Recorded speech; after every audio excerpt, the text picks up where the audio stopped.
remember the first time I realized I was a white belt and I had rolled with this kid who was a purple belt, and he was my size, and he just mauled me. And I remember thinking, this is crazy. Like, I can't believe I'm totally helpless.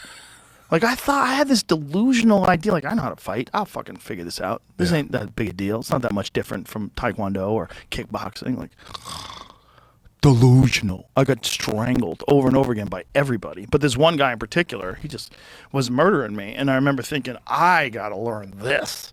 Like, this is, like, really important to know. Like, I didn't know I was that vulnerable. Have you gotten choked unconscious? No, never unconscious. I always tap. Oh, it's terrifying. It's There you terrifying. go, tap. It's terrifying because you get that moment where you're like, I definitely sparked out a couple of times where Really? I could see the door was closing. You have to tap. You have like a second left before you go out, before you tap. And when someone's got like a really good rear naked choke, once it's locked in and they start to clamp down the pad, like you gotta fucking tap. You gotta tap, especially in training. Like, it's stupid to not tap, because you could really get hurt, especially if you get caught in an arm bar, or worse is like a heel hook or a knee bar. Like, you got to tap immediately. You can't take a chance with ripping your joint apart. It's not worth it.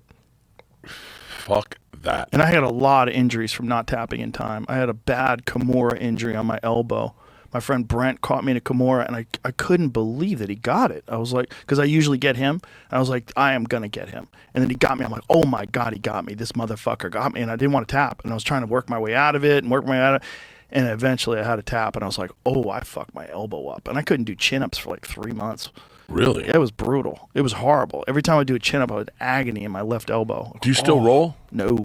Is that because you're back? No, I want to again, but I've had a few aggravating injuries. I had some sciatica a while back, like real stiffness in the back. But you know what's really changed that a lot is stretching. I've spent like an hour and a half every night just stretching. And Really? It's loosened everything up. And I realized, like, sometimes I go too hard and I don't give myself enough recovery. You know, I push a little too far, and then I ignore. Like, I had this back thing that was bothering me from archery, and I just ignored it. And it was just a muscle thing, so I wasn't worried about it. Wait, where is it? Like right in the center of your back, over the right? No, my right on the side. It's on the side by the hips. So I know lower. Right. So I know it's not worrying me like a spine thing. Spine things worry me. Yeah. But this was inflamed, and I just kept shooting the bow. I just was like, shut up, pussy. And I pushed it to the point where it got kind of chronic. And it bothered me for a while. It's much, much better now. But I'm being real careful to get it to 100% before I think about doing anything. Like right now, I can kick the bag again. I can do pretty much everything again. But it's one of those things where I'm still getting better. Like, So wait, when you say stretching, because like after we did I did so much working out, I had a masseuse come in and like kind of test my flexibility because I had some problems in my forearm. And my shoulder can't go, like I can't get it past this. And like this one goes way. Did you have an injury? I don't know. I have no fucking idea. I think it's no recovery and no stretching.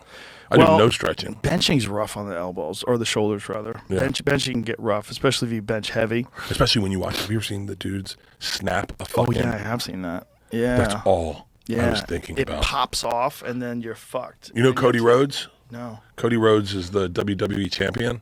He's Dusty Rhodes' son. Oh, okay. Yeah. I fucking tell him I'm doing the bench press competition, and he goes, "Oh, I tore my pec at 315," and I was like, "That's the fucking bet."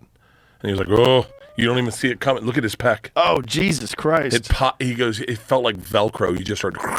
And he wrestled even though his pec was torn. He wrestled What with an a torn animal. pec. What a fucking animal! He is a beast.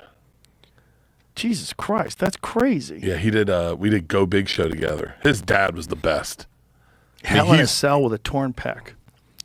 These guys are animals. Dude, well, you know, it's when you're young. Well, it's also like wrestling. It's like the culture, the pro wrestling culture. The culture is like, you're going to get battered. Like, we're battering each other. It's just what More it so is. in the past. Those guys really got fucked up. Oh, dude. You know, I've had a bunch of those guys in here. They tell me the stories. You know, Hulk Hogan and fucking Jake the Snake. Like, all these guys are animals. Undertaker. And they all drank 6-packs after the show. Everyone was snorting coke. They were going from town to town, beating the fuck out of each other. How much better do you think anabolic steroids are than testosterone? for as far as like putting weight on and Like, mass, I mean, is way it better. is it so much more noticeable? Oh yeah, it's completely cheating. Have you ever done an anabolic steroid? Nothing serious. I've never done anything serious. I tried Anavar once, and I've done like some minor stuff. There was some stuff that I got that you used to be able to buy at the store. You used to be able to buy it from GNC, like a vitamin store, and Really? they eventually pulled it off the market. I forget what it was called. But it was pills, and holy shit, did this work. It was like legit steroids that you could buy at GNC. Want to trade like the pros without being one? With PU Prime, you can.